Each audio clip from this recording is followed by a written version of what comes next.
साइडें क्या हैं, इक्वल हैं। तो यानी ये दोनों साइडें इक्वल हैं, तो हमारे ट्रायंगल क्या है, isosceles triangle.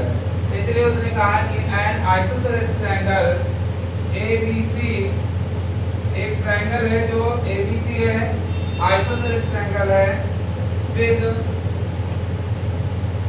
AB is equal to AC, AB जो है AC के equal, the bisector of angle B and angle C, angle B and angle C intersect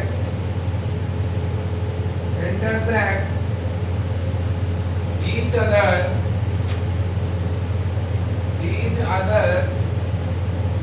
at O point। Bisector angle B का bisector और angle C का bisector एक दूसरे को O point पर इंटरसेक्ट करते हैं। तो सो दैट प्रूव करना है हमें।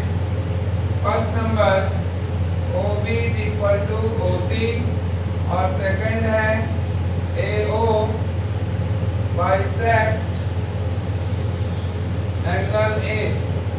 तो सबसे पहले एक बात को याद रखिए कि हमें सबसे पहले फिगर बनाना होता है। क्या बनाना होता है? इसमें देखिए हमको कहीं नहीं लिखा गिवन फिगर, ठीक है। ऐसे क्वेश्चन में हमें क्या करना पड़ेगा, फिगर बनाना पड़ेगा। उसने कहा है कि एक ट्रायंगल है ABC जो आइसोसेलेस है, तो मैंने देखिए फिगर बना रहा हूँ। एक ट्रायंगल बनाया ABC जो आइसोसेलेस है, तो AB is equal to AC दिया है, तो AB AC के क्या है, इक्वल। कह रहा एंगल B का बाइसेक्टर, यानी इसके बीच से एक लाइन काटूं और इसके एक बीच से लाइन काटूं, तो एक दूसरे को O पॉइंट में क्या करते हैं, ये दोनों लाइनें इंटरसेक्ट करती हैं ईच अदर O पॉइंट।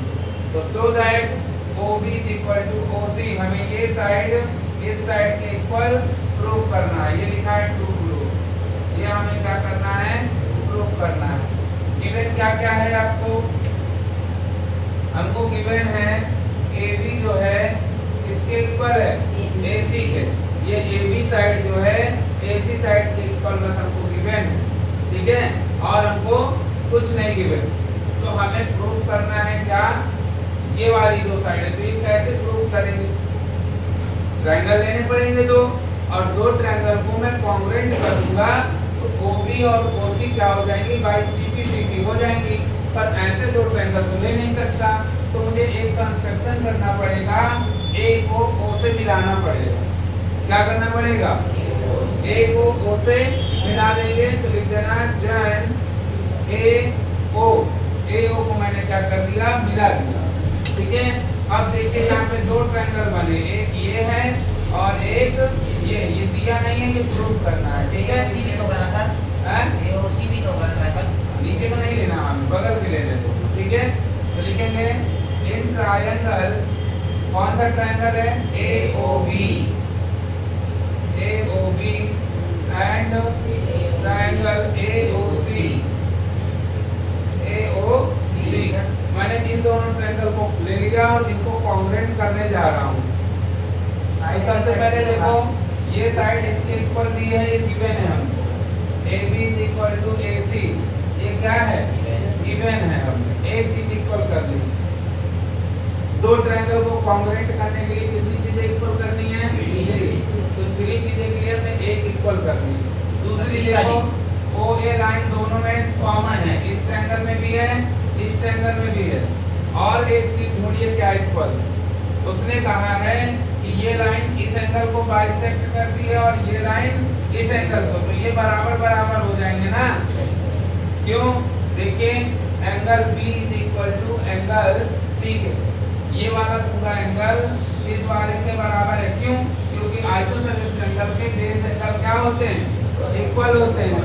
तो इनके आधे पार्ट भी तो इक्वल होंगे, इसका आधा कर दो, इसका आधा कर दो, तो ये वाले पार्ट भी तो इक्वल होंगे, यानी ये एंगल इस एंगल पे क्या हो जाएगा, इक्वल हो जाएगा, यानी हाफ कर दो इनका। 1/2 angle B is equal to 1/2 angle C।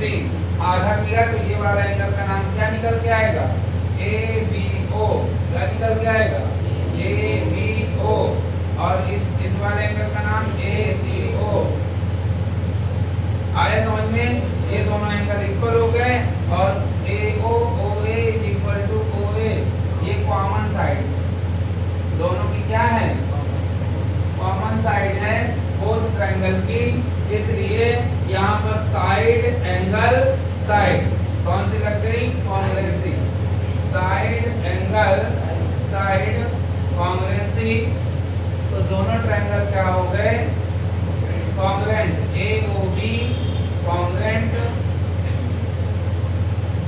Triangle AOC। AOB AOC के क्या हो गया? कॉन्ग्रुएंट हो गया। तो ये OB और OC क्या हो गए? इक्वल हो गए बाई CT कॉन्ग्रुएंट की क्या है ये प्रॉपर्टी, ठीक है? Corresponding part of congruent triangle, ठीक है? जो ट्रायंगल यदि कॉन्ग्रुएंट है तो उसकी सारी चीजें क्या होती हैं? इक्वल हो जाती हैं। तो ये दोनों हमारी इक्वल हो गए, पहला नंबर प्रूव हो गया। अब दूसरा कह रहा है सेकंड नंबर में कि AO जो लाइन थी प्रूव करिए कि ये बाइसेक्ट करती है। बाइसेक्ट कब करेगी? जब ये दोनों एंगल इक्वल हो जाएंगे। तो देखो ट्रायंगल दोनों कॉन्ग्रुएंट है और ये एंगल इसी ट्रायंगल पे है ना, और जब इसी ट्रायंगल पे है तो इक्वल हो गए होंगे क्योंकि दोनों ट्रायंगल क्या हैं? कॉन्ग्रुएंट हैं। तो हम एंगल का नाम लिखते हैं BAO is equal to CAO। ये दोनों एंगल क्या हैं? इक्वल हैं। किसके द्वारा? बाई CT कॉन्ग्रुएंट ट्रायंगल के द्वारा ये दोनों क्या हैं? इक्वल हैं। आंसर आ गया। चल जाइए।